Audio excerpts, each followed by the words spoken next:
Muy buenos días, gracias, gracias por la invitación. Sí, en esta ocasión vamos a exponer un tema interesante, importante sobre lo que son las modalidades de contratos internacionales. Para empezar, un contrato merece el calificativo de internacional cuando no sea nacional o no sea doméstico. Y esto es cuando la relación jurídica que se deriva de él trascienda pues los límites, ¿no?, del tráfico jurídico interno, es decir, las fronteras pues de nuestro país, y se encuentre conectada con más de un ordenamiento jurídico. Por consiguiente, cuando esta relación jurídica de estos contratos presenten algún elemento de estos llamados elementos extranjeros, ya sea objetivo, por ejemplo, la firma de un contrato puede ser pues en un país extranjero, o subjetivo, ¿no? Por ejemplo, la nacionalidad de las empresas, el domicilio, la residencia habitual, de cualquiera, ¿no?, de estas partes contratantes. Por ejemplo, ¿no?, una empresa peruana en Lima eh, celebra pues un contrato con una empresa peruana en Miami, ¿no? Oye, pero dirán ustedes, acá son dos empresas peruanas, ¿no? Pero el elemento extranjero sería el domicilio del contratante que se encuentra en Miami. También podría ser, por ejemplo, un elemento extranjero, los bienes, cuando se celebra un contrato, cuando el bien se encuentra en el extranjero, ¿no? Pero ¿qué sucede? Por ejemplo, también podría ser que dos empresas peruanas celebran un contrato en Perú, pero en el contrato dice que se va a regir por la ley de Florida o de Estados Unidos. Entonces ahí el elemento extranjero puede variar no solamente en el sujeto, o sea, no solamente en el objeto, también puede ser en el acto o puede ser incluso el elemento extranjero propio del derecho que rige la relación jurídica. Entonces, eso es lo importante que tenemos que entender. Ahora, cuando hablamos de un contrato internacional, me voy a referir como una estrategia, ¿no?, de internacionalización. Porque tenemos pues dos tipos de estrategias, ¿no? Las estrategias autónomas y las estrategias de cooperación. Y cuando nos referimos a una estrategia autónoma, nos estamos refiriendo pues a la exportación, ¿no?, como el modo más común a la entrada inicial a un mercado internacional.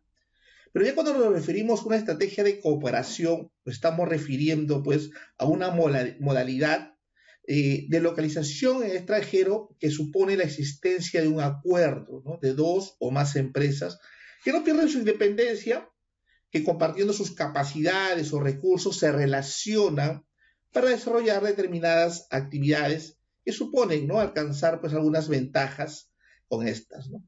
Entonces, ¿por qué colaboran las empresas? O sea, entre ellas, ¿no? O sea, las mismas razones que lleva a una empresa a establecer un acuerdo de colaboración para sus operaciones aquí en Perú, nacionales, también la aplica pues a sus operaciones internacionales, ¿no? Para un ejemplo, ¿no? Por decir, la empresa Cola Real podría colaborar pues una franquicia en otro país para distribuir sus gaseosas en un nuevo mercado que desea ingresar, ¿no? Por ejemplo, ¿no? Qué sé yo, ¿no? Corea del no Corea, ¿no? También podría ser por otros motivos, ¿no? O sea, si bien es cierto, ahí subyace una decisión estratégica, pero podría ser por otros motivos. Por ejemplo, ¿no? Tengo entendido que Cola Real ingresó ya al mercado de la India, ¿no? Pero ahí las leyes en ese país prohíben o dicen o mandan que debe ser también tiene que haber un capital nacional de la India, ¿no? Entonces, ahí se tiene que hacer pues una sociedad para poder cumplir con esa ley de este país, ¿no? Entonces, ahí tenemos, pues, ¿no?, varios tipos de alianzas estratégicas, ¿no? Una alianza estratégica horizontal ¿sí? Que son aquellas donde las empresas se unen pues en la misma fase de la cadena de valor, ¿no? Por ejemplo, se unen con sus propios competencias, ¿sí? Y una alianza estratégica vertical, ¿no?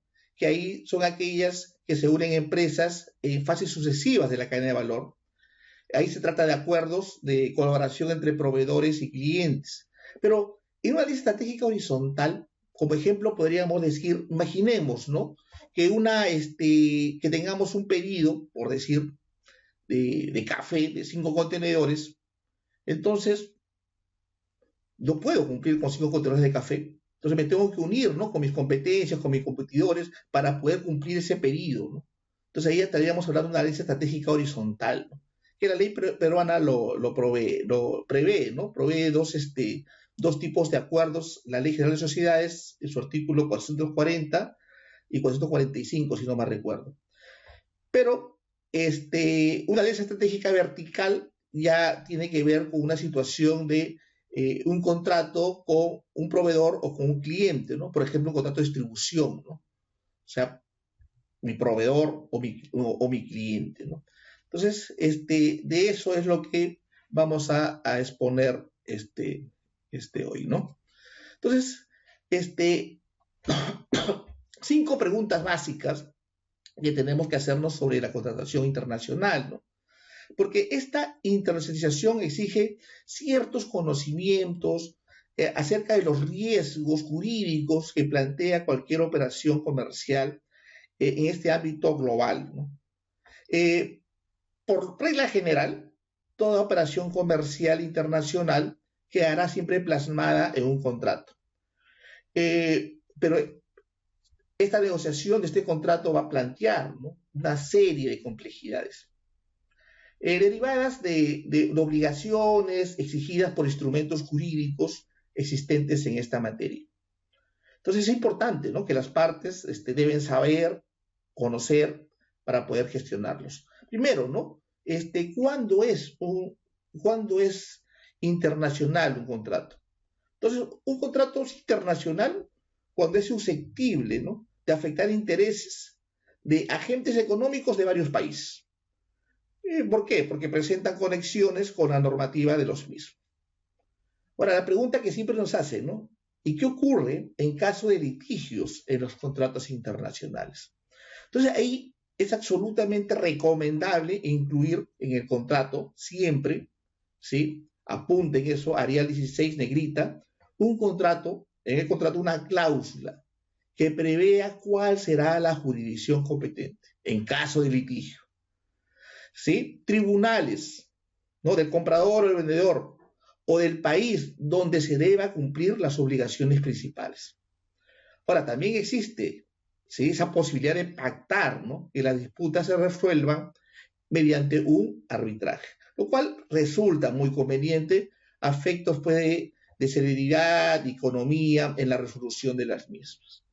Como tercera pregunta, planteamos, ¿no? ¿Y qué principales ventajas tiene el arbitraje, ¿no? Frente a los juzgados y tribunales en un determinado estado? Bueno, el arbitraje definitivamente suele ser pues notablemente más rápido. Y ya la experiencia nos dice que no suele haber riesgos de parcialidad. Entonces, y las partes también litigan pues en el idioma común que ellos han elegido. Ahora, los contratos internacionales solo pueden ser por escritos, no, ¿sí? No. Hay una libertad de forma, la Convención de Viena, artículo 11, no lo dicen, o sea, podría ser hasta verbales, ¿no? Y esa hay una diferencia, ¿no? Entre los contratos nacionales e internacionales. Pero sin embargo, es recomendable que el acuerdo se llegue a plasmar por un escrito. Acuérdense que un contrato es un acuerdo de voluntades, ¿no? En un contrato de compra y venta, por ejemplo, basta un correo dando tu oferta y un correo de respuesta aceptándolo. Y ya para las normas internacionales y la norma peruana también, según la Convención de Viena, se formó el contrato internacional. Pero siempre pensando en lo que podría suceder, ¿no? Es recomendable, ¿cierto?, que se plasme por escrito, ¿sí? Y por último, el quinto, es importante firmar precontratos, carta de intenciones. En general, se le suele dar poca importancia, ¿sí? La tendencia es no firmarlos. Se cree que no se firma el contrato. Si no se firma, hasta que no se firma el contrato, no existe ninguna obligación, no, ni vinculación alguna. Pero la verdad que se ha visto en muchos exportadores, en muchos empresarios, que es muy común, ¿no? Muy común. Y cuando se firman estos precontratos, ya se está adquiriendo compromisos. Y eso hay que tener también bastante cuidado.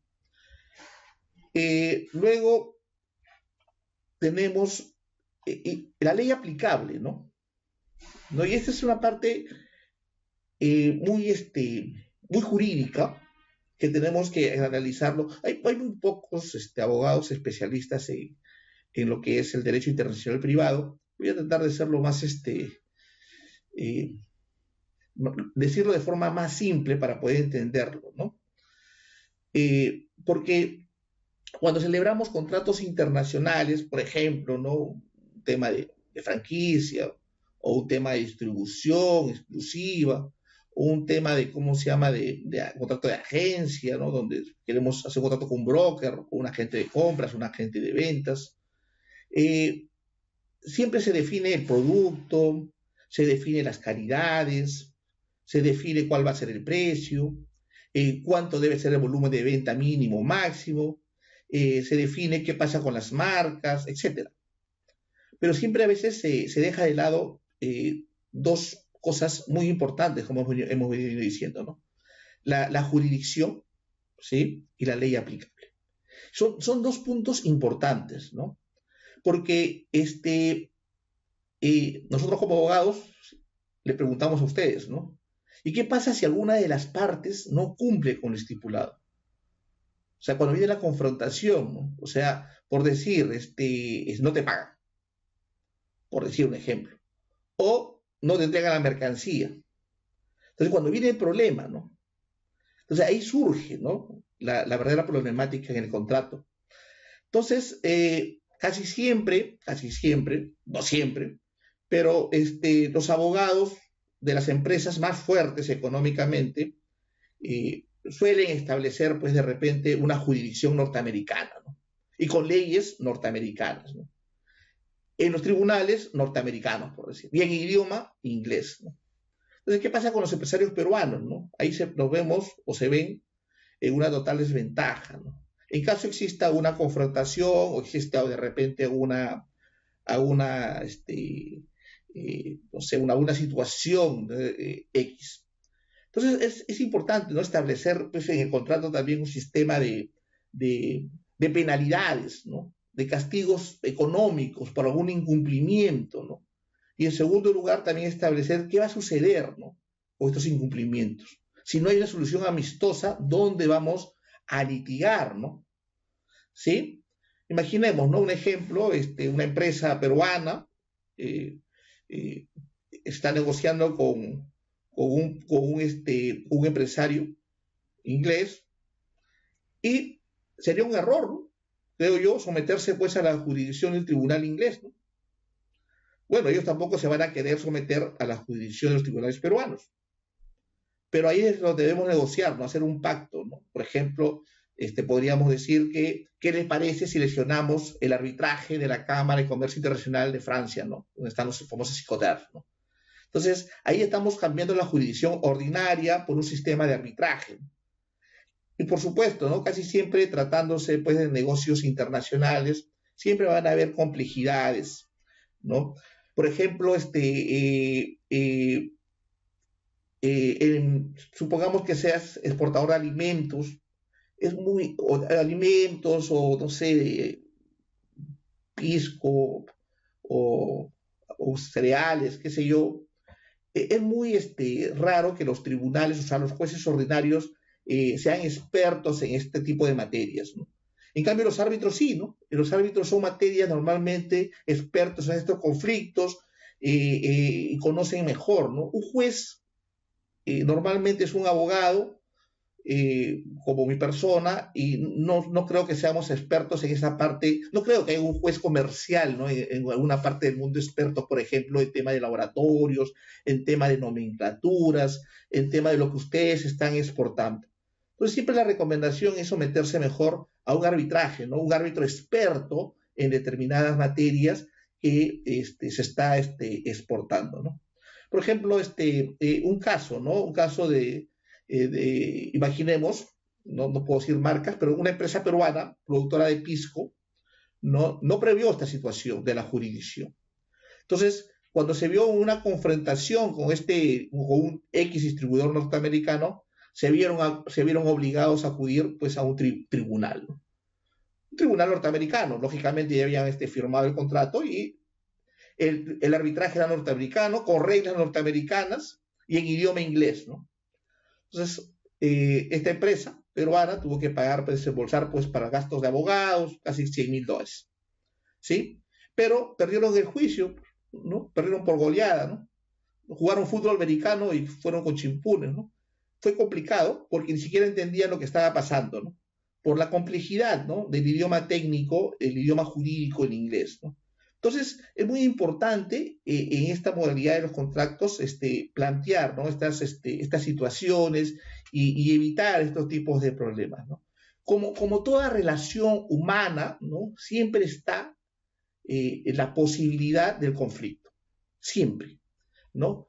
Y también, ¿no? Cuando hablamos de contratos internacionales, ahí van a involucrar otros ordenamientos jurídicos. Por ejemplo, ¿no? El que exporta guión a los, no sé, a los ingleses o alemanes, puede ser que no cumpla con esa remesa, ¿no?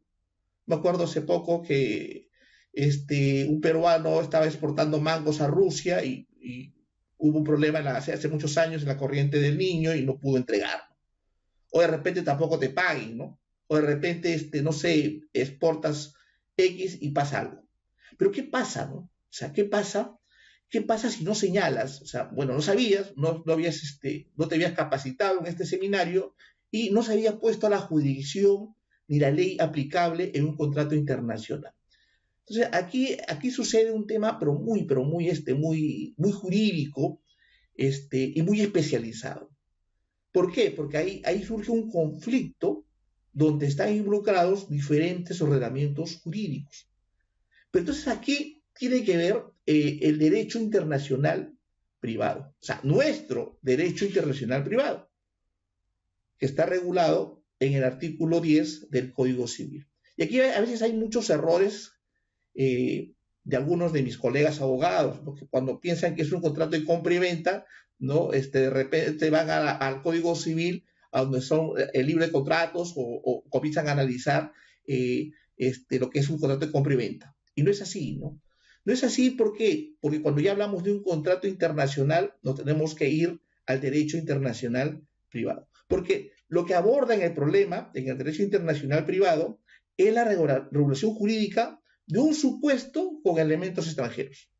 Entonces, el derecho privado peruano va a analizar dos cosas fundamentales. Primero, la competencia. O sea, ¿quién es competente? Si es competente el juez peruano o es competente el juez extranjero. Y segundo, la ley sustancial. O sea, ¿con qué se va a resolver o se debe resolver este conflicto? O sea, ¿con qué ley sustancial? Siempre me hacen esta pregunta, por eso que la respondo, ¿no? O sea, ¿y hay derecho procesal internacional? O sea, los estudiantes a veces o abogados me preguntan, ¿no? ¿Y hay un derecho procesal internacional? O sea, ¿no? No, eso no existe. O sea, si, por ejemplo, se va a litigar aquí en Perú, el derecho procesal es el derecho peruano. Si se va a litigar en España, el derecho procesal es el español. Cuando hablamos de la ley sustancial, lo que se va a ver es con qué ley se va a resolver. Con el derecho francés, el derecho norteamericano, el derecho peruano, con qué ley se va a resolver ese conflicto en este contrato.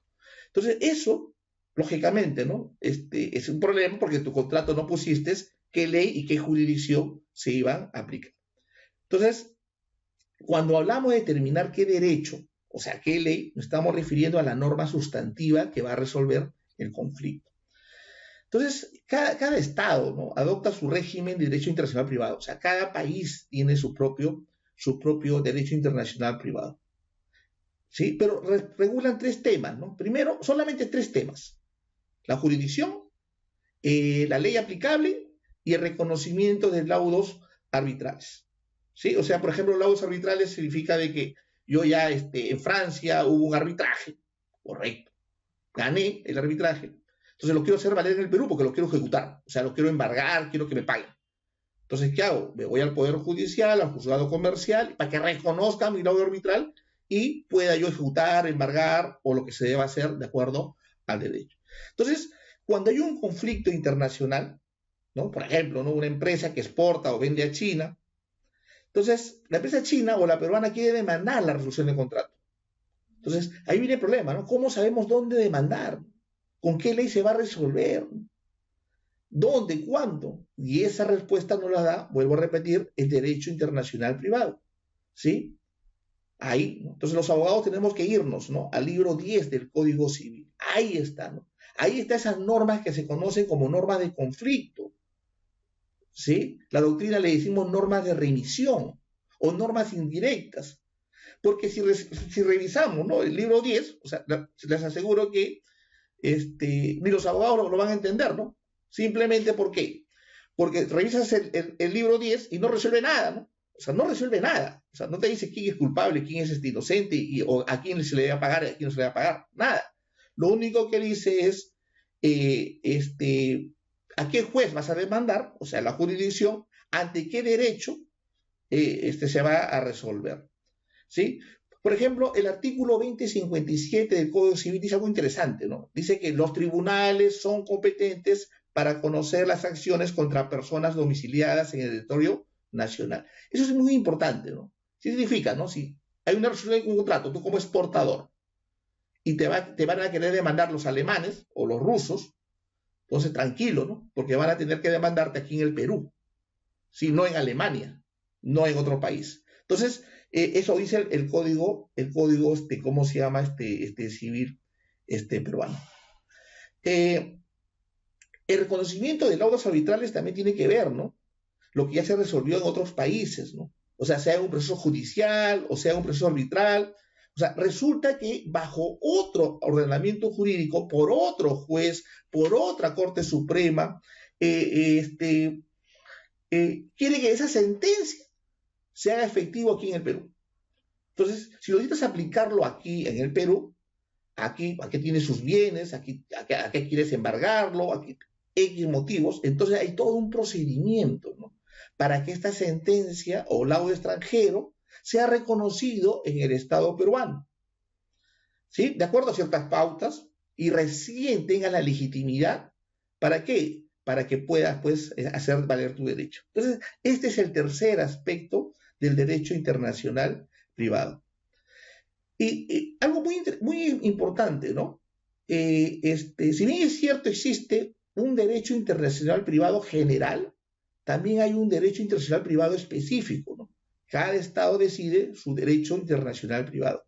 Perú, por ejemplo, es parte del Tratado de Bustamante, ¿no? Y este Tratado de Bustamante comprende, pues, algunas reglas de competencia judicial, ¿no? Son más o menos 10 estados latinoamericanos, ¿no? Por ejemplo, si hay un conflicto de una empresa peruana y una empresa chilena, que son parte del Tratado de Bustamante, ahí se puede remitir a este tratado y ver, pues, qué ley es aplicable y qué jurisdicción es aplicable. Entonces, esto es importante porque el derecho internacional privado está conformado por todos los tratados que el Perú es parte. Y eso es medular. ¿Sí? Y el derecho internacional privado específico está conformado por solamente el artículo 10 del Código Civil. Entonces, es importante que entendamos esto. ¿Cuál es el orden de prelación, ¿no? Primero son los tratados. O sea, primero son los tratados. O sea, si el tratado dice que es competente el juez de tal país, ahí será, ¿no? Pero si los tratados no dicen nada, o sea, si no hay ninguna norma de revisión, recién pasamos a nuestro Código Civil. ¿Sí? Por ejemplo, ¿no? Si hay un conflicto, ¿no?, entre una empresa peruana y una empresa norteamericana, tendremos que revisar todos los tratados de normas de remisión Perú-Estados Unidos. Igual, ¿no? Si hay Perú y Argentina, todos los tratados primero de Perú y Argentina. ¿Por qué, no? Por ejemplo, para que ustedes sepan, ¿no? Francia acoge otro principio de nacionalidad. Para ellos, o sea, para las leyes francesas, los conflictos con sus empresas se resuelven con la ley francesa. No hay otra ley. ¿Por qué? Porque Francia busca proteger a sus empresas y a sus ciudadanos en todo el mundo. Pero en España no.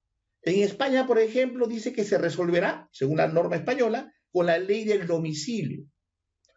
Por decirlo, puede ser una empresa española que está domiciliado a su establecimiento en Santiago de Chile. Entonces, según la ley española, se resolverá con la ley chilena. Pero si fuera una empresa francesa que está en Chile, según los franceses, se resolverá con la ley francesa. Entonces, dos contratos de compra y venta internacional de una empresa peruana y una francesa, y una empresa peruana y una empresa española, por más que sea el mismo producto, se va a regir pues de diferentes formas. ¿No? Si es con Francia, con la ley francesa, ¿sí? Y si es con España, será pues con la ley española o con la ley chilena, de acuerdo a su domicilio. Por eso es importante, ¿no? Es importante que los abogados o los mismos asesores legales de las empresas exportadoras primero tienen que ir a revisar los tratados y revisar pues la página en los Ministerios de Relaciones Exteriores. Pero, ¿por qué les he explicado todo eso? ¿No? Para que se dé cuenta lo complicado que es, ¿no? Ojalá que me hayan entendido. Entonces, ¿cómo me evito todo eso? ¿Cómo me evito la jurisdicción, leer el código penal, el código de derecho internacional privado, consultar a mi abogado? ¿Cómo me evito? Fácil. En tu contrato, ¿cierto? Pones ahí cuál es la ley aplicable. No nos requerimos por la ley, por ejemplo, ¿no? Francesa. O nos requerimos por la ley peruana. Y pones ahí qué arbitraje. El arbitraje será de Francia, de España, qué sé yo. Pero si pones esas dos cosas, te vas a evitar todo el tema del derecho internacional privado. ¿Sí? Y eso es importante. Entonces, siguiendo, ¿no es cierto? Acá tenemos, por ejemplo, los principios, ¿no? Los principios rectores de la contratación internacional, ¿no? El principio rector, ¿no es cierto? Los contratos nacen, ¿no? Dice, ¿no? Desde el momento que la sociedad alcanza el nivel de desarrollo, ¿no? ¿Y qué se necesita, no? Por un lado, prever problemas, ¿no? Y buscar soluciones. Y por otro lado, dejar la constancia de su compromiso. Entonces, en este contexto, ¿qué podemos entender, no? Que un contrato es un acuerdo, ¿no? Un acuerdo de voluntades, ¿sí? ¿Con qué? Con la finalidad de realizar una transacción comercial. Son fuentes de relaciones jurídicas o situaciones jurídicas que involucran siempre un elemento extranjero, sea las empresas, sea el objeto de la venta, sea la legislación, ¿no? Y eso se convierte en una relación jurídica internacional. O sea, en definitiva, el contrato internacional que es un pacto de caballeros, ¿no es cierto? Imagínense, ¿no? La Convención de Viena dice que puede ser hasta de vía oral, ¿no? ¿Cierto? O sea, por teléfono, ¿no? Puedes pactar, ¿no? Un contenedor de mangos, acepto tanto, ya aceptado, un pacto de caballeros. Y esto es una fuente de obligaciones para las partes contratantes, que pueden ser personas, pues, naturales o jurídicas, ya que un contrato liga, ¿no? Y traen consecuencias, traen derechos, obligaciones, pero obligaciones entre ellos, o sea, entre contratante y contratado, ¿no? En principio, ¿no? Salvo ejemplo, pues algunas leyes tributarias, ¿no? Por ejemplo, la SUNAT podría intervenir, pero en términos generales, ningún tercero podría invocar algunas de las partes contratantes, ¿sí? Ninguno. Y ahí tenemos las clases, ¿no? Las clases de contratos internacionales. Entonces, el prototipo de todo acto de comercio internacional es el contrato de compra y venta internacional. No obstante, existe pues una lista, ¿no? De contratos internacionales. Por ejemplo, puede haber contrato de tecnología, contrato de, no sé, hay bastantes, ¿no? Contrato de administración, contrato de llave en mano, pero son varios contratos que propios de la empresa, ¿no? Pero nos vamos a referir ahora solamente a los contratos como estrategia de entrados de mercados internacionales. Pero se puede dividir, ¿no es cierto?, los contratos, o sea, las clases en dos partes, ¿no? O sea, en dos grandes modos. Primero, dividiéndolos por las partes contratantes y el objeto mismo del contrato. Y cuando hablamos de las partes contratantes nos referimos pues a quiénes son partes en el contrato. Entonces hay que diferenciar, ¿no? Porque puede haber ahí contratos públicos, ¿no? Entonces, hay un contratos públicos, no vamos a ver eso porque ahí son dos organismos públicos, ¿sí? Nos estamos refiriendo a contratos de los privados, ¿no? Donde existen relaciones privadas, ¿sí? Donde el carácter privado, es decir, según la ley, o sea, según la doctrina jurídica, están actuando in juris gestionis, ¿no? Y no actuando como un organismo público cuando hablan en juris imperius, ¿no? Entonces, eso es importante señalar. Entonces, hablamos de clase de contratos internacionales cuando hablamos del objeto del mismo, ¿no? ¿Sí? Entonces, aquí, vuelvo a repetir, las posibilidades son infinitas, pero hay algunas figuras contractuales más habituales. En el Perú tenemos pues esa libertad de contratar, ¿no es cierto? Sí, justamente dentro de lo que sea lícito. Y ahí tenemos contratos nominados y contratos no nominados, ¿no? Y los nominados tenemos el contrato, por ejemplo, en el Perú, ¿no? Artículo 440 de la Ley General de Sociedades, el contrato de asociación en participación y el contrato en consorcio, ¿sí? O sea que si una empresa internacional se quiere coger a la ley peruana, acá tenemos dos contratos nominados. Contrato de consorcio, ¿sí? Claro, que es el símil, en inglés el joint venture, ¿no? ¿Sí? Tipificado, vuelvo a repetir, artículo 445 de la Ley General de Sociedades.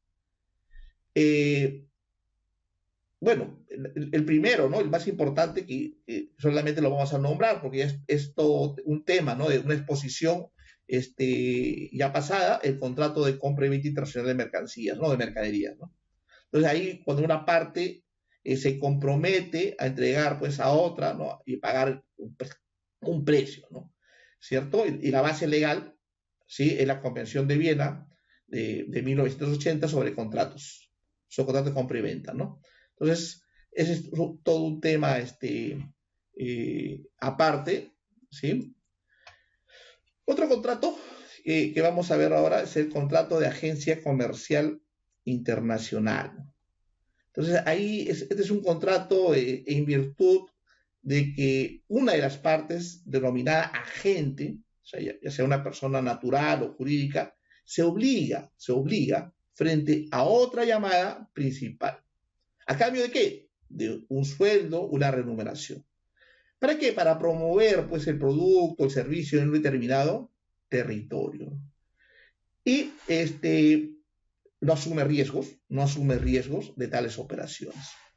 Pero ahí este servicio de agente comercial tiene dos grandes ventajas para el mandante o para el principal, ¿no? O sea, para la empresa, ¿no? Primero, por la reducción de los costos y segundo, por la reducción de los riesgos. Bueno, al margen de los gastos, ¿no? De la selección de un agente, habitualmente solamente se le paga por una comisión de las ventas realizadas. ¿Sí? Entonces, ahí la utilización de sus servicios pues es una opción notablemente más cómoda que tener vendedores propios. ¿Sí? Entonces tampoco tienes que prestarlos al extranjero, ¿no? Porque normalmente este agente comercial ya está, ¿no? Ya está en el extranjero, ¿no? Sí, ya está en el extranjero. Ahora, el segundo es la reducción de riesgos, ¿no? Ahí, a través de la gente, las ventas se diversifican entre diferentes clientes, ¿sí? Mientras que en el caso del distribuidor solamente se concentra todo el riesgo en una sola empresa, ¿no? El agente es conocedor pues, de su mercado y ahí facilita pues, todo el tema financiero. Ahora, el contrato de agencia en el Perú no está tipificado, o sea, sería un contrato atípico, no es típico, no está tipificado, no existe en la ley de sociedades el contrato de agencia, ¿no? Pero en España sí, ¿no? En Europa sí está regulado.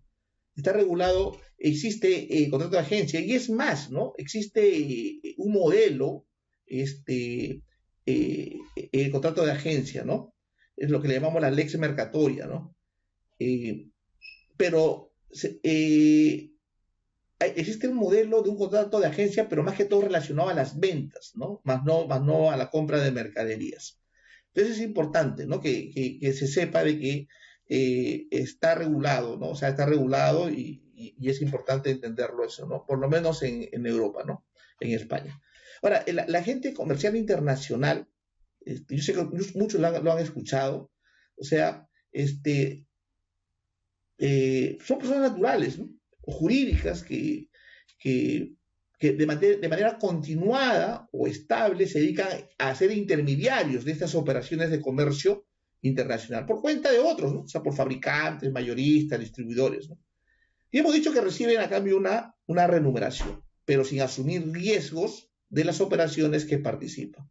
Entonces, esta gente profesional es un profesional independiente que actúa por cuenta ajena, ¿sí? Lleva su trabajo de forma autónoma, ¿no? ¿Sí? Por ello, no percibe un sueldo netamente, sino tendríamos que llamarle más bien una comisión, ¿no? En función a qué, a los resultados que obtengan, ¿sí? Ahora, la mayor parte de estos agentes, ¿no? Eh, trabajan pues con una estructura mínima, ¿no? Con una pequeña oficina, ¿no es cierto? Bien ubicados, con su equipo de comunicaciones, a veces con el apoyo pues de una secretaria, un asistente, no más, ¿no? Pero el éxito de su actividad radica sobre todo porque tienen o poseen información autorizada, tanto de carácter comercial, técnico y legal sobre los mercados, ¿no? Y productos que ellos operan. Es importante entender también que en muchos países, normalmente, por ejemplo, como Alemania, Reino Unido y los Estados Unidos, estos agentes comerciales son de gran tradición y prestigio y son un importante, son importantes personas jurídicas naturales que captan, ¿no? Un volumen de ventas muy importante en el comercio internacional. Eso es importante señalar. Entonces, un agente comercial internacional tiene autonomía, permanencia, estabilidad, su carácter, o sea, su trabajo es remunerado y tiene esa facultad de negociar, ¿no? ¿Sí? Y concluir operaciones por cuenta ajena, o sea, actúan como a través de un mandato, ¿no? Como ustedes pueden apreciar en las diapositivas, se pueden distinguir, ¿no? Varios tipos, ¿no? De agentes comerciales internacionales según su especialización. Y tenemos, pues, primero los agentes de importación, ¿no? Y ellos están, pues, orientados hacia la demanda de productos, ¿no? De sus mercados de origen, ¿no? Ahí tratan de localizar fabricantes, ¿no? En el exterior para satisfacer la cartera de clientes que ya tienen constituidos en sus países, ¿no? Luego tenemos pues los agentes de exportación, ¿no? Al contrario de los anteriores, los agentes de importación, ellos están orientados hacia la oferta. O sea, buscan clientes en mercados exteriores, ¿no? Para esos productos que fabrican en sus propios países, ¿no? Entonces, la base de su éxito aquí está, ¿no? En tener una oferta de productos competitivos. Y el tercero es lo muy conocido, ¿no? Los brokers, ¿no? O sea, o los agentes de importación y exportación, ¿no? Y ellos trabajan pues en los dos sentidos, ¿no? Impo y Expo, ¿no?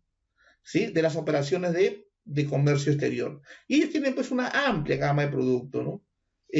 Buscan la especialización, ¿no? En un número reducido de países, ¿no? O zonas geográficas, ¿no? Eh, eh, Generalmente con estructuras de distribución pocas desarrolladas, pero con muchos contactos, ¿no?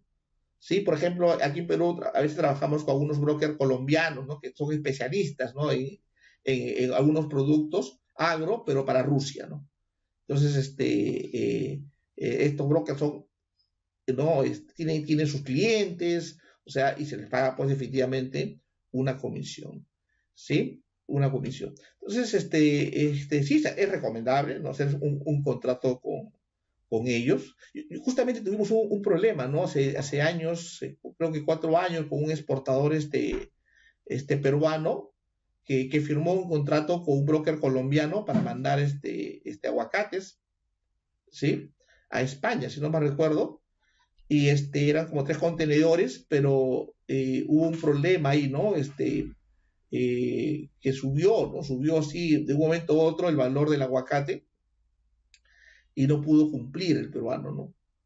¿Sí? Entonces, yo siempre digo que más vale un buen arreglo, o un mal arreglo que un buen juicio, ¿no? No se había previsto las cosas en caso de conflicto, ¿sí? Para suerte el peruano, ¿no? Y, y bueno, pues se tuvo que negociar, ¿no? Un precio intermedio, ¿no? Pero pasa eso, ¿no? Pasa eso, ¿no? Entonces, eh, hay que analizarlo. Luego tenemos, pues, por ejemplo, los agentes generales, eh, eh, aquellos que únicamente, ¿no? Trabajan para los fabricantes, ¿no? Ahí les garantizan, pues, una exclusividad, ¿no? En una zona geográfica para toda la gama de productos, ¿no? ¿Sí? Por un periodo, ¿no? Normalmente son representantes por 5 años, ¿no? ¿Sí? Normalmente, por ejemplo, ahí suelen trabajar, pues, con empresas, ¿no? De ciertos prestigios y marcas consolidadas, pues, en sus mercados locales, ¿no? Sí, ahí tenemos, por ejemplo, un caso de hace muchos años, ¿no? Por ejemplo, cuando tenía un representante, un agente general, la marca Nike en España, y lo que sucedió fue que luego ya se quería dejar de trabajar, ¿no? Con este agente, este representante, y ellos habían patentado, ¿no? La marca Nike en España, ¿no? Solo hablando hace más de 30 años, ¿no? Está en los libros ese caso, y fue todo un problema, ¿no? O sea, bueno, lógicamente que la marca Nike ganó el juicio, pero fue todo un problema, ¿no? Entonces, a veces suceden, ¿no? Estos conflictos, ¿no? ¿Sí? Luego tenemos, pues, los agentes de compra, ¿no? ¿Sí? Ahí, pues, ahí trabajan para los clientes, ¿no? Es como centrales de compra, ahí tenemos las cadenas de hipermercados, grandes almacenes.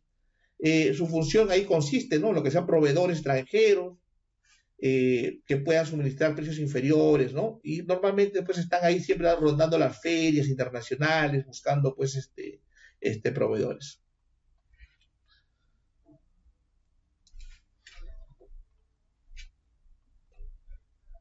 Bueno, ahora vamos a ver de qué tratamos, ¿no? El contrato de Jung Venture, ¿no? Hemos dicho que según bueno, es una cosa curiosa, ¿no? El Jung Venture, lo menciona, ¿no? La ley del IGB, ¿sí? Y lo menciona también la ley de impuesto de renta peruana, ¿no? Pero no lo menciona la ley general de sociedades, ¿no? Es algo que llama la atención, ¿no? La ley del IGB dice que es sujeto del impuesto general a las ventas. La ley del impuesto a la renta dice, pues, que es sujeto también del impuesto a la renta, o sea, que hay que pagar los tributos. Pero la ley general de sociedades no lo nombra, ¿no? O sea, simplemente es un contrato atípico. Pero yo considero que en español el consorcio, o sea, lo que habla consorcio es el joint venture. O sea, lógicamente, ¿no? O sea, joint venture internacional significa que hay un elemento internacional. Pero si hablamos solamente de joint venture y consorcio, considero que son sinónimos, ¿no? Y sería un contrato denominado, ¿no? ¿Por qué? Porque según la doctrina, ¿no? Dos o más socios convienen, ¿no? O sea, si renunciara a su ocupación propia, a crear una empresa en común, ¿no? Para una actividad determinada. Eso sería un venture, ¿no? Que puede ser estable o provisional, ¿no? Ahí lo dotan de apoyo técnico, financiero, comercial, etcétera. Entonces, ante la ausencia, ¿no? De una definición legal peruana, ¿no? Podríamos decir que un venture internacional eh, es, es aquella forma de una cooperación entre empresas y que esta empresa nueva que nace goza de autonomía jurídica, ¿no? ¿Sí? Y económica, ¿no? Pero para que sea internacional tiene que ser pues con establecimientos en países diferentes, ¿no? Entonces, ¿y cómo se puede concretar, ¿no? Mediante pues una constitución de una empresa en común, ¿no? Con personalidad jurídica propia, ¿sí? O también puede ser controlada, o también puede ser por la firma de un contrato, ¿no? ¿No es cierto? Solamente con un fin de un contrato, ¿no? Con el fin pues, de llevar a cabo una actividad determinada en un tiempo determinado. Entonces, podríamos decir que un venture internacional es igual a una cooperación empresarial internacional o un consorcio, o sea, según la ley peruana, internacional. Esto es interesante, ¿no? Porque la ley peruana permite no solamente hacer un contrato, solamente con un contrato, ¿sí? Y simplemente una empresa A y una empresa B con un contrato ya puede formar un consorcio, ¿no? Pero si es más de 3 años la duración de ese consorcio, tienes que sacar un RUT propio, ¿no? Y una contabilidad propia. Sí, acá se usa mucho, ¿no? Los consorcios, no internacionales, ¿ah? Los consorcios normales, Para que sea internacional solamente tiene que tener un elemento extranjero, pero por ejemplo cuando se juntan dos constructoras para hacer una obra, por ejemplo, pública, ¿no? Pero si ya se junta de repente una empresa extranjera para hacer una obra acá en el Perú, si se forma un consorcio, ya estaríamos hablando de un consorcio internacional. Eh, de las diferentes formas, ¿no? Que podrían ser, ¿cómo se llama? Los joint venture. O sea, la doctrina nos dicen que existen dos tipos principales, ¿no? O sea, el joint venture societario, o sea, donde se constituye una empresa en común, imagínense, ¿no? O sea, por ejemplo, ustedes como empresa, por ejemplo, por decir, exportadores peruanos, y se juntan con una empresa española y forman una empresa nueva, entonces ahí se está constituyendo una empresa, ¿no? ¿Cierto? Entonces, ahí tenemos el acuerdo de base, ¿no? O sea, el contrato eh, que provee esta constitución. Pero también podría ser simplemente sin formar una empresa, ¿no? O sea, solamente con un contrato, ¿no? Eh, para, un, para 3 años, para 4 años, ¿no? Igual, ¿no? O sea, un contrato eh, este, normal. Aquí en Perú, pues, exigimos toda una figura, ¿no? O sea, no nos pide la SUNATA, pero siempre queremos hacer con firmas legalizadas, nos piden las partidas electrónicas, tener esa seguridad, ¿no? O sea, es más, ¿no? Cuando se mueven muchos activos, hasta queremos que sea con escritura pública, ¿no? A fin de, ¿cómo se llama?, de tener la seguridad jurídica, ¿no? Pero no es obligatorio eso, ¿no? ¿Sí? Entonces, hay muchos motivos, ¿no? Porque una empresa desea hacer, pues, un joint venture, ¿no? Puede ser por la insuficiencia de sus recursos, por ejemplo, para reducir el tiempo necesario de ingresar un producto a un mercado internacional, para poder de repente adquirir, pues, una tecnología o un know-how, o necesidad, ¿no? De ingresar, pues, a un mercado totalmente cerrado, ¿no? Cerrado, ¿no? Por ejemplo, imaginemos Cuba, ¿no? O sea, no podemos ingresar a Cuba, ¿no? Por decir, ¿no? O Venezuela, qué sé yo, ¿no? O Corea del Norte, por ejemplo, ¿no? De repente es muy cerrado, ¿no? Entonces, nos asociamos como una empresa ya, o la India, ¿no? Como el ejemplo que hicimos al principio, ¿no? Entonces nos asociamos con una empresa para que nos ayude, ¿no? Y podamos ingresar a ese mercado, ¿no? También podría ser para consolidar una red de distribución, ¿no? ¿Sí? Hacer un consorcio, un joint venture para poder distribuir nuestros productos, ¿no? Para reducir, no sé, eh, para mejorar, ¿no?, nuestra capacidad productiva, ¿no? Para ser mayor competitivos y hasta de repente para beneficiarse, pues, de algunos incentivos tributarios, ¿no? Podría ser, ¿no? Porque hay algunos países que como Francia, por ejemplo, cuando estás en ese país, o sea, ¿no? Lo fundas en ese país, ¿sí? Entonces te dan algunos beneficios tributarios, ¿no? Entonces, hay varias, ¿no? Varias posibilidades. Luego tenemos, por ejemplo, este caso, ¿no? Esta empresa chilena, Carosi, eh, que acordó, ¿no?, con esta empresa, CSU, ¿no es cierto?, de hacer un joint venture, ¿no? ¿Cierto? O sea, una produce y la otra distribuye. Entonces ahí nace otro contrato, ¿no?, que es interesante, ¿no? El contrato de distribución exclusiva, ¿no?, internacional, ¿no? Entonces es todo un caso, ¿no? O sea, ahí es una empresa denominada concedente, se compromete a vender sus productos en exclusividad a otra empresa denominada concesionario, ¿no?, en determinado territorio y con fines de reventa, ¿no?, de los mismos. ¿Cómo se llama? Simpático este contrato porque no existe, ¿no?, en el derecho, ni el derecho chileno, ni el peruano, ni en el español. Solamente he encontrado en el derecho belga, ¿no? En el derecho belga, por ejemplo, ahí sí hablan de un contrato de distribución. Pero en el Perú no suele estar regulado, ¿no? En otras partes del mundo, no solamente en el derecho belga. Por lo tanto, este contrato lo llamaríamos un contrato atípico. No significa que no exista, sino lo llamamos un contrato atípico, ¿sí? Pero ahí, pues, no se traduce en un pacto de exclusividad, ¿no? O sea, bidireccional, ¿no? O sea, donde el concedente se obliga, ¿no?, en este caso Carosi, a no servir sus productos a otro distribuidor, ¿no?, dentro de un territorio determinado, ¿no? Sí, imaginemos, ¿no? Ustedes, por ejemplo, firman un contrato de distribución con una empresa, ¿no?, en España, y solamente a ellos se les tiene que vender para que distribuyan en España, ¿no? Entonces ahí se concentran, ¿no? A vender esa actividad, ¿no? Entonces, ahí es importante, ¿no? El territorio y el producto, ¿no? ¿Sí? Ahora, pero hay una diferencia, ¿no? Principal entre los contratos de concesión, ¿no? Y el de la agencia, ¿no? Dijeron, oye, pero no es lo mismo, ¿no? Y ahí hay una diferencia porque ahí el caso de distribuidor o concesionario actúa en nombre y por cuenta propia, ¿no? Mientras que los agentes lo hacen en nombre por cuenta del principal. Pero hay bastantes diferencias, ¿no? Por ejemplo, un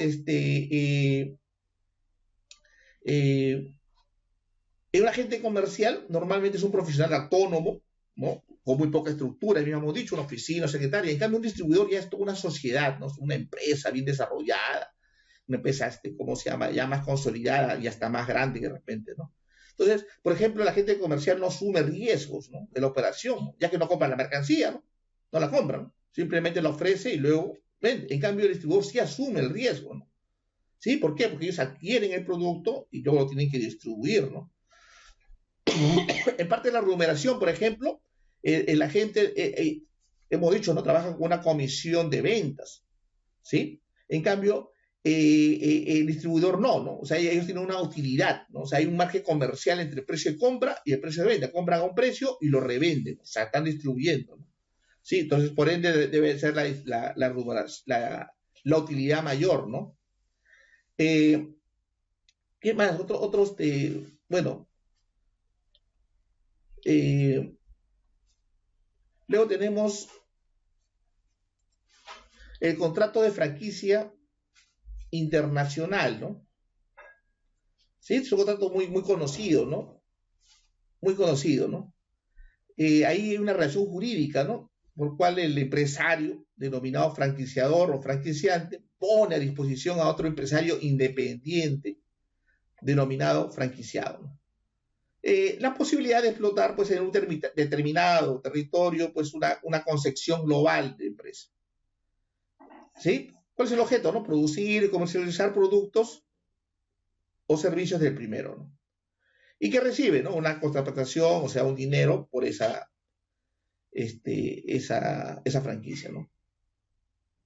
Entonces ahí, aquí en esta modalidad de contrato internacional se establece pues una sinergia más intensa, ¿no? Entre las partes, porque acá lo que hay es un suministro de una asistencia técnica, de la transmisión de los derechos de propiedad industrial, el know-how, para hacer posible, ¿no? Esta explotación de este concepto empresarial, ¿no? Ahora, en Perú tampoco está regulado, ¿no? O sea, he visto que hay una sociedad de franquicias, sí, pero no está regulada en las sociedades. En España, en Europa, sí está regulado, no me acuerdo la ley, pero sí está regulado en España, y está pues dentro de esas categorías, ¿no? De acuerdos de distribución exclusiva, ¿no? Entonces, hay que entender también que este contrato, ¿no? Es un contrato complejo, ¿no? Es muy utilizado en la actualidad, ¿no? En razón a los beneficios, ¿no? Que reporta pues a los que intervienen, ¿no? Eh, pero también tiene pues ¿cómo se llama? Sus particularidades, ¿no? Porque la franquicia cumple una función semejante a la creación de una red de sucursales, ¿no? ¿Sí? Pero se requiere pues instrumentos jurídicos más sencillos y menos simples, ¿no? Por ejemplo, yo hace 3 años estaba ¿cómo se llama? En Oxxo, en México, y estaba viendo pues la franquicia de Oxxo, ¿no? Pero cuando nos reunimos con ellos, nos dijeron que ellos no eran franquicia, ¿no? Sino lo que ellos hacían era un contrato de distribución, o sea, para que puedas distribuir pues varios tipos de, no sé, de golosinas, o sea, ¿no? Tipo tambo acá, ¿no? Ya creo que hay Oxxo acá, ¿no? Pero si uno averigua, no es una franquicia, ellos no se consideran franquicia, ¿no? Entonces, hay franquicias peruanas, ¿no? También, ¿no? Pero normalmente de comidas, ¿no? En otros países, ¿no? Ahora, ¿existen ventajas de la franquicia? Sí, pues, ¿no? ¿Cierto? Porque el franquiciante, como dice la diapositiva, ¿no? Con una limitada inversión obtiene notables ventajas, ¿no? ¿cierto? Un número de puntos de ventas muy elevado, que cada punto de venta, por ejemplo, está gestionado por empresarios independientes. Estos empresarios independientes son los primeros, ¿no?, interesados en el buen funcionamiento del negocio, ¿no? ¿Cierto? Lógicamente, porque si el negocio va bien, ellos pues ganan pues su respectivo, ¿no? Ahora, estos empresarios están sometidos a un control pues más estrecho, ¿no?, que el existente de esos contratos de distribución o de concesión. Y teniendo en cuenta el elevado costo de la inversión, ¿no? O sea, el franquiciado también tiene ventajas. ¿Por qué? Porque facilita su operatividad como un empresario diferenciado. Y también, pues, ¿no?, o sea, ya es un negocio que ya está aprobado en otros países, entonces atenúa el riesgo de sus inversiones, ¿no? ¿Estamos? Y en todo momento, pues, existe ese respaldo, ¿no? Esa experiencia de esta empresa experimentada, ¿no? Ahora, hay varios tipos de franquicia, ¿no? O sea, por ejemplo, tenemos el tipo de franquicia de producción industrial, ¿no?, como dice la dispositiva, ¿no? Ahí normalmente es un acuerdo entre el fabricante, ¿cierto? Que le da al franquiciado la posibilidad de fabricar, ¿no?, productos a un franquiciador, ¿no? Por ejemplo, ¿no?, imaginemos una empresa de juguetes aquí en el Perú, permite pues que otra China se encargue de la fabricación de un determinado juguete, ¿no? Entonces ahí se le facilitan los materiales y los moldes necesarios para este fin, ¿no? De repente los planos, qué sé yo, ¿no? O sea, esa es una modalidad, ¿no? Ahora tenemos la fabricación de distribución, ¿no? De productos, ¿no? ¿Sí? Entonces ahí, acá se trata pues solamente, únicamente de distribuir los productos, ¿no? Sí, ese es un sistema, ¿no?, una franquicia de cómo comercializar productos, ¿no? Bueno, un ejemplo, ¿no?, de esta franquicia son las tiendas de ropa, calzado, muebles, ¿no? Pero en Europa, por ejemplo, hay dos ejemplos bien marcados, ¿no? En España, por ejemplo, se ve lo que es Eroski, que es como más o menos como decir aquí Tambo. No, Tambo tampoco es franquicia, pero en Eroski sí, ¿no? Eroski sí es una tienda, es una franquicia en Europa o en España, ¿no? Son como las tiendas de barrio, ¿no? O sea, las tiendas algo así como un Oxxo, pero vuelvo a repetir, Oxxo, ellos no son franquicias, dicen, pero Eroski sí, ¿no? Y también hay algo, uno llega a Europa y llega a España y ves los Carrefour, ¿no? Que también, ¿cómo se llama? Son franquicias, para distribución. Y luego tenemos, pues, la franquicia de servicios, ¿no? Ahí nosotros en Perú ya estamos más que todo avanzados, ¿no? Sí, ahí, el franquiciado realiza únicamente el servicio, ¿no?, que el franquiciado le permite, ¿no? O podría ser, ¿no?, servicio jurídico, servicio de traducción, ¿no? Pero el Perú está avanzado en el tema de los servicios, pues, o las marcas, ¿no?, de comida, ¿no? Por ejemplo, ahí tenemos Bembos, Pardos, China, educación, ¿no? Pamer, ¿no? O Manos Morenas, etcétera, ¿no? Con carácter general podemos distinguir que hay el franquiciante, o sea, que se obliga, ¿no?, a ir, le concede derecho a utilizar estos signos distintivos, ¿no?, de la marca, ¿no? Luego le va a dar pues toda esa comunicación, esos conocimientos técnicos, ¿no?, sobre el funcionamiento de la franquicia, ¿no? También pues le puede suministrar los bienes, ¿no? Le presta, ¿no?, el dueño de la franquicia, al franquiciado, la asistencia técnica. Entonces, garantiza esa homogeneidad del sistema, ¿no?, para llevar el control de calidad, ¿no?, del producto o servicio que se está ofreciendo, ¿no? La publicidad también, ¿no? La publicidad, ¿no? Entonces, y también, pues, ¿no?, el franquiciado también tiene ciertas obligaciones, ¿no? Por ejemplo, tiene que pagar, pues, ¿no? Tiene que pagar, ¿no? ¿Cierto? Normalmente ese pago, esa remuneración pactada, ¿no? O sea, si yo tengo una franquicia, ¿no? Por ejemplo, aquí en el Perú, ¿no?, llamemos Domino Pizza, qué sé yo, Kentucky Fried Chicken, qué sé yo. Entonces, normalmente se paga en dos armadas, ¿no? Primero el canon, o sea, el derecho de entrada, ¿sí?, cuando recién se constituye el contrato, y después el canon periódico, ¿no?, que tiene que ver, normalmente las franquicias acuerdan un pago en función a qué, a los ingresos, normalmente, ¿no? Pero podría, pues, o sea, acuérdense que hay una libertad contractual, ¿no? De repente el dueño de la franquicia puede pedir otras, ¿cómo se llama? Otras formas, ¿no? Luego también eh, promover, ¿no?, el objetivo de la franquicia, ¿no? Y es importante, ¿no?, respetar esas políticas marcadas por el franquiciante, ¿no? Hay unas políticas que se tienen que respetar, ¿no? Luego tenemos el contrato de licencia internacional, ¿no? Este, bueno, la doctrina dice que la franquicia, por ejemplo, es una modalidad, ¿no?, del contrato de licencia internacional, pero eh, ahí abarca más, ¿no? No solamente las franquicias, ¿no?, sino también abarca, o sea, dentro del contrato de licencias podría abarcar, por ejemplo, las patentes, los inventos, las fórmulas, los procesos, los derechos de autor, composiciones artísticas, las marcas comerciales, ¿no? O sea, nombres comerciales, nombres de marca, eh, etcétera, ¿no?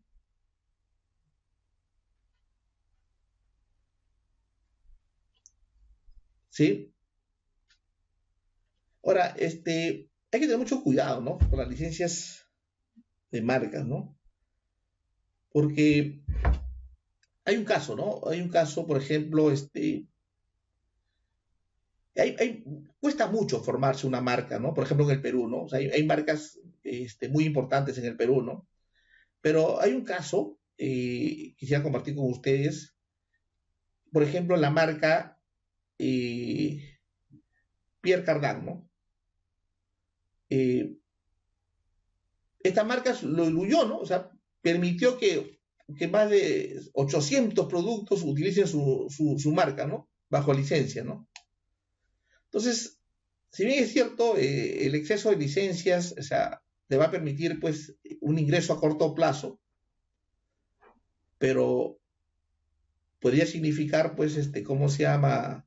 Matar a la gallina de los huevos de oro, ¿no? ¿Sí? Porque ya la marca pierde este valor, ¿no? Y eso pasó con esta marca, ¿no? Entonces, para el tema de la concesión de licencias, ¿no? Bueno, existe pues una amplia gama de relaciones estratégicas, ¿no? ¿Sí? Bueno, de todas maneras, siempre, ¿no? O sea, eh, estratégicamente, por ejemplo, siempre, ¿no? La empresa que va a otorgar la marca, siempre va a ser tecnológicamente superior, pues, ¿no? Por ejemplo, ¿no? Siempre, ¿no? Normalmente, ¿eh? ¿Sí?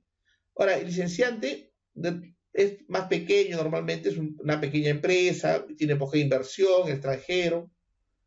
Eh, de repente, por ejemplo, el producto que quieres tú darle la licencia está pues en el final, ¿no?, de su ciclo de vida, le quieres dar, pues, quieres alargar la vida de tu producto, ¿no? Podría ser alguno de los motivos, ¿no? Pero hay que entender que las franquicias son una forma especializada de licencias, ¿sí? Y aquí pues ya tenemos ejemplos, ¿no? Bastantes, ¿no? Por ejemplo, franquicias Domino Pizzas, etcétera, ¿no? Kentucky, ¿cierto?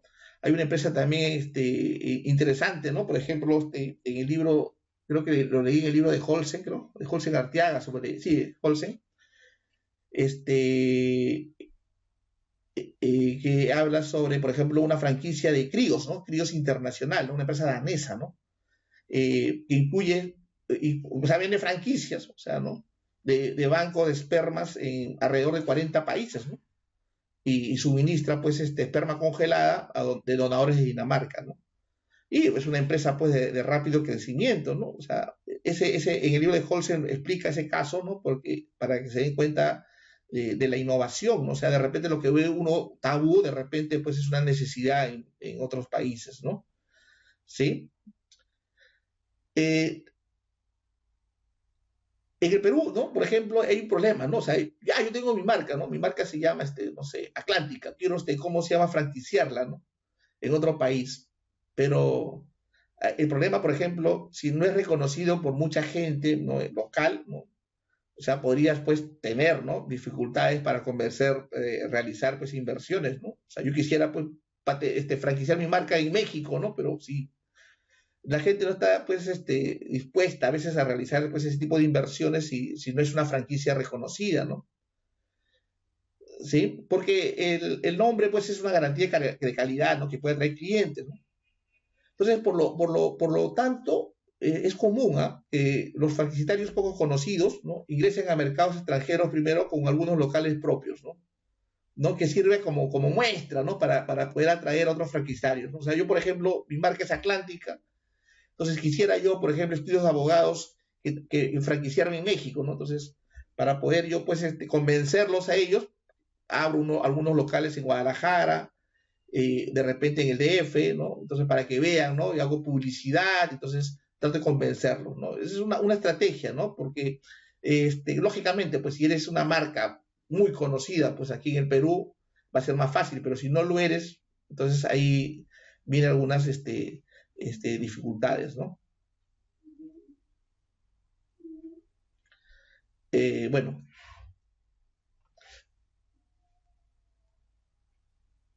eh, claro, lo que pasa es que también el tema cultural es importante, ¿no? Eh, en el tema de las franquicias, ¿no? Siempre hay una situación, pues, que hay que adaptar el producto, ¿no? No sé cómo estarán haciendo, por ejemplo, Pardos, Manos Morenas, ¿no? Pero y ya la doctrina nos habla, pues, de algunas diferencias, por ejemplo, en Japón, ¿no? En las franquicias, ¿no?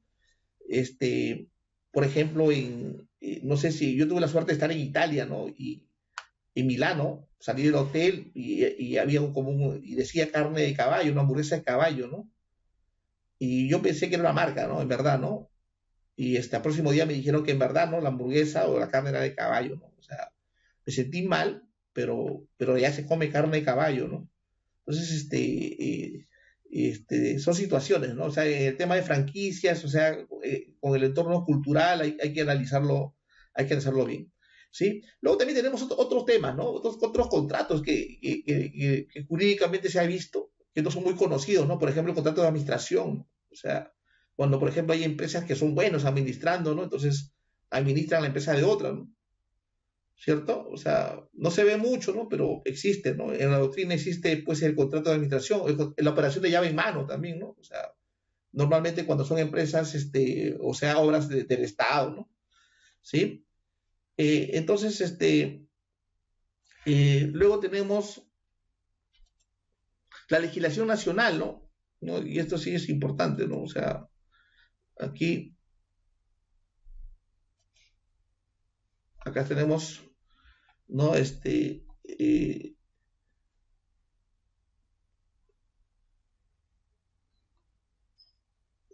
tenemos, por ejemplo,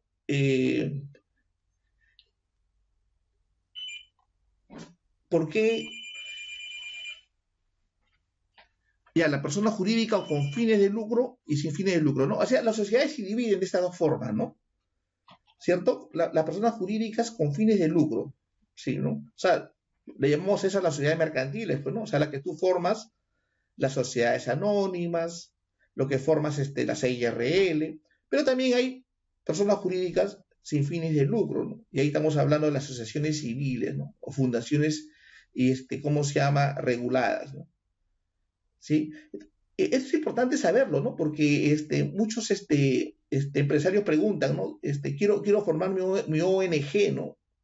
No tengo bastantes beneficios para exportar, importar, ¿no? Sí, bueno, es verdad, ¿no?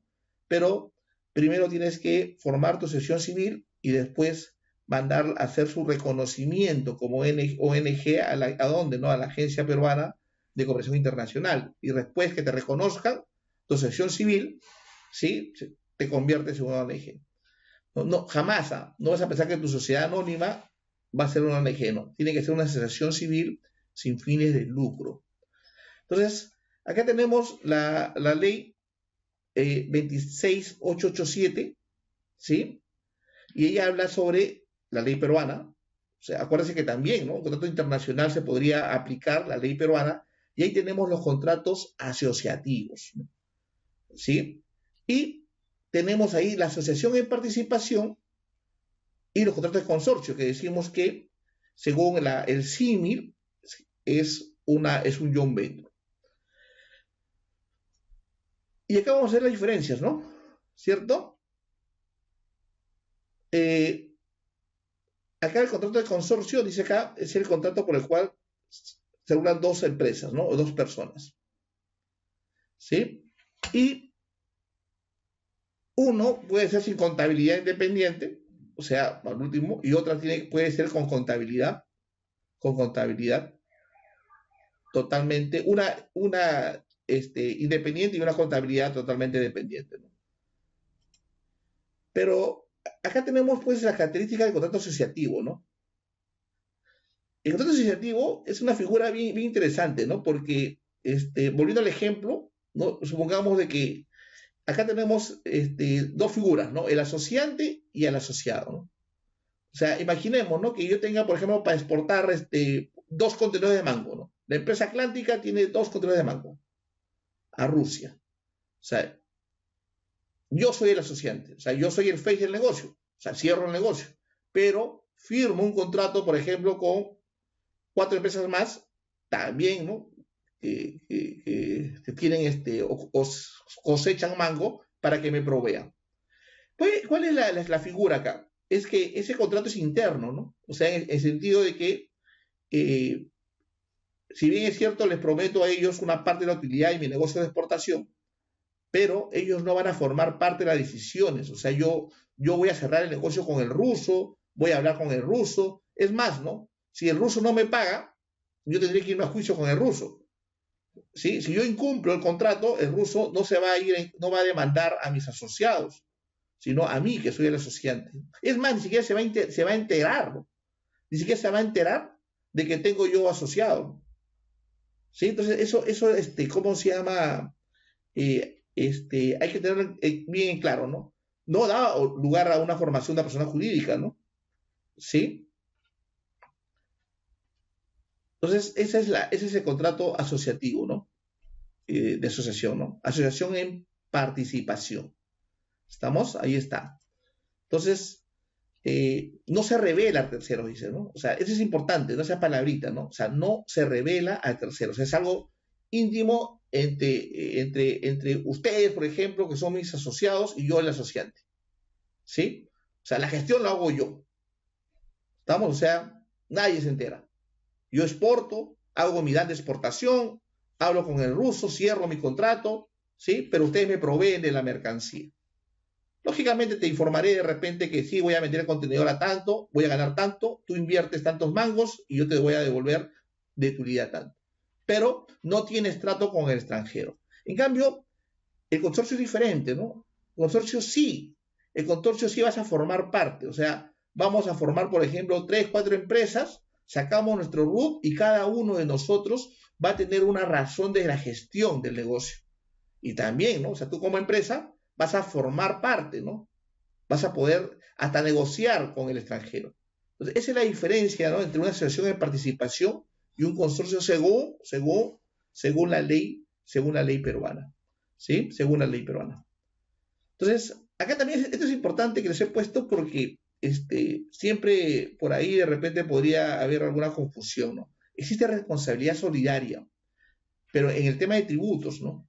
O sea, no es cuestión de que, por ejemplo, yo soy la empresa A y usted es la empresa B, ¿no? Sacamos un RUT, se dejó de pagar tributos o pedimos algo a favor del exportador, pedimos drawback, ¿no es cierto? Y luego la SUNAT nos fiscaliza y bueno, pues que ya la asociación terminó y ahí quedó. No es así.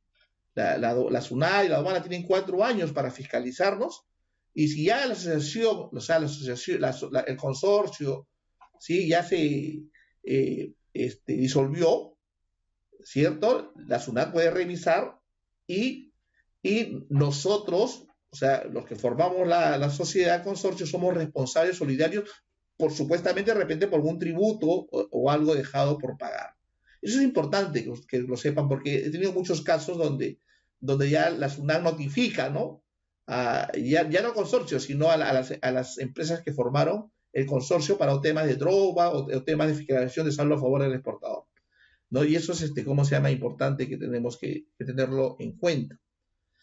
Y ahí está lo que le decía, ¿no? Haciendo un análisis tributario, ¿no? De cómo se llama los consorcios, ¿cierto? Ahí tenemos que la ley de impuesto a la renta, ¿no es cierto? Lo pone como sujetos de impuesto, ¿cierto? Y la ley del IGB también, ¿no? Sí, ahí dice, ¿no? Los joint ventures, los consorcios y otros contratos de colaboración empresarial que lleven contabilidad independiente, ¿cierto? Entonces son parte de la ley de impuesto a la renta y también nos habla del IGB, ¿no? ¿no? El IGB también dice los consorcios, joint venture u otras formas de contrato de colaboración empresarial que lleven contabilidad independiente de acuerdo con las normas que detalla el reglamento. También son partes o sujetos de impuestos según la ley IGB y según la ley de impuesto a la renta. ¿No? Esto también ¿cómo se llama? Importante, ¿no? Eso es lo que me llamó la atención, ¿no? Que la ley del IGB y el impuesto a la renta habla de joint venture, consorcios y otros, pero la ley general de sociedades no habla de joint venture, solamente habla de consorcios, ¿sí? Pero, vuelvo a repetir, haciendo un análisis jurídico, ¿cierto? Consideramos que un consorcio en el Perú es un joint venture, o sea, es internacional, o sea, es el símil. Muy bien, hasta aquí, por favor, hemos terminado nuestra exposición. Si alguna pregunta, con muchísimo gusto.